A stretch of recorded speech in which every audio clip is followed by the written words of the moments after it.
For more on this, we're now joined by John Blackland from Australia. He's a professor of intelligence studies and international security at the Strategic and Defence Studies Centre at the Australian National University and a former army officer. Sir, thank you so much for joining us. Good to be with you. Thank you for having me on your show.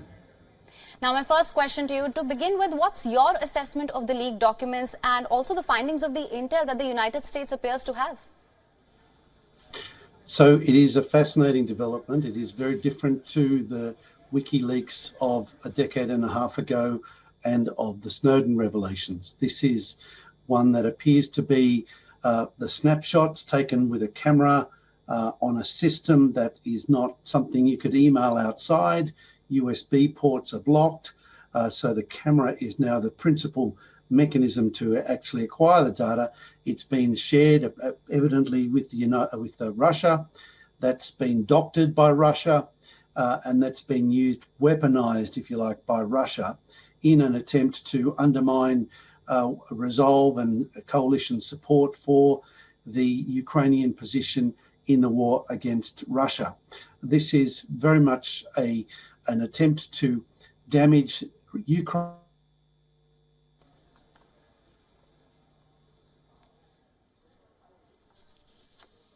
Well, according to the leaked documents, a pro-Russian hacking group may have targeted Canada's energy infrastructure as well.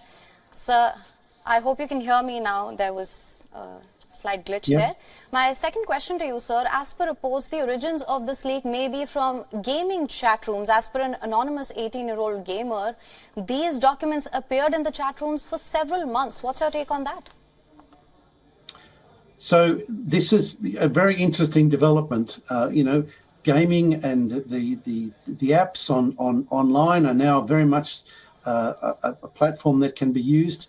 The thing is, once you get something digitally onto the web, they can be shifted and shared around on all sorts of platforms. And there's no question a lot of people very interested in playing in this space. People who are either keen to collaborate with Russia, those who are even Americans who are hostile to the Biden administration, sympathetic to the Russian cause. There's a lot of really interesting dynamics at play here, reflecting America's internal challenges and, of course, Russia's own desire to try and change the dynamics because it knows it's been remarkably unsuccessful on the battlefield in Ukraine so far. Right. Now, just for more clarity on this, sir, as per John Kirby, there are large parts of the documents that may have been doctored. But, of course, it still contains a lot of information about the war in Ukraine, information on U.S. allies. It also revealed how Washington has penetrated Russian intelligence. So how do you assess the practical implications of this? So a lot of what was available in those reports is actually already available from open source reporting. There is remarkably detailed and accurate reporting from a range of institutions that are available online on Twitter and other platforms that provide blow-by-blow, day-by-day updates on the war in Ukraine. What is particularly telling is the revelations about America's espionage and its ability to see what the Russians are doing and see what our coalition partners are doing. And that is clearly something Russia will be doing, will be acting upon to prevent the continuation of that kind of electronic and other surveillance from Russia, from the United States, and also erode and undermine confidence and coalition trust. Ukraine is very reliant on the United States.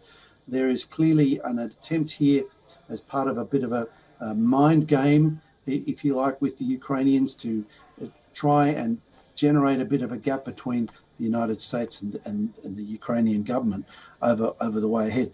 It's a complicated situation. Right. It's very interesting, though, the contrast with the past. All right, so now another important finding here, according to the leaked documents, a pro-Russian hacking group may have targeted Canada's energy infrastructure as well. It may have broken into Canada's gas distribution network. If that is indeed true, what can you tell us of the fallout of that?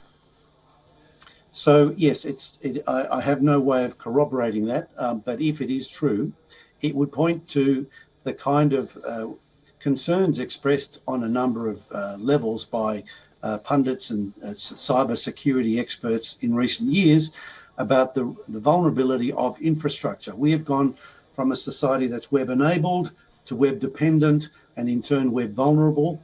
And those vulnerabilities are in terms of critical infrastructure in a range of areas: oil, dam, electricity, various other hospitals and emergency services that can be interrupted, interfered with and disrupted and damaged.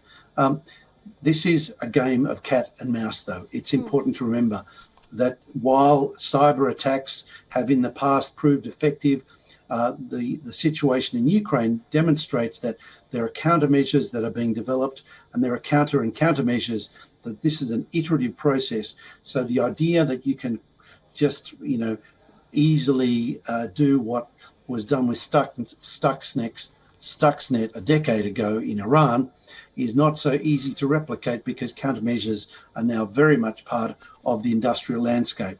And so while it's possible that Canada may have some vulnerabilities there, I'm fairly confident that, like in other countries, there are considerable domestic cyber security agencies at work to bolster resilience and defensive capabilities to deflect those kinds of cyber attacks in future. All right.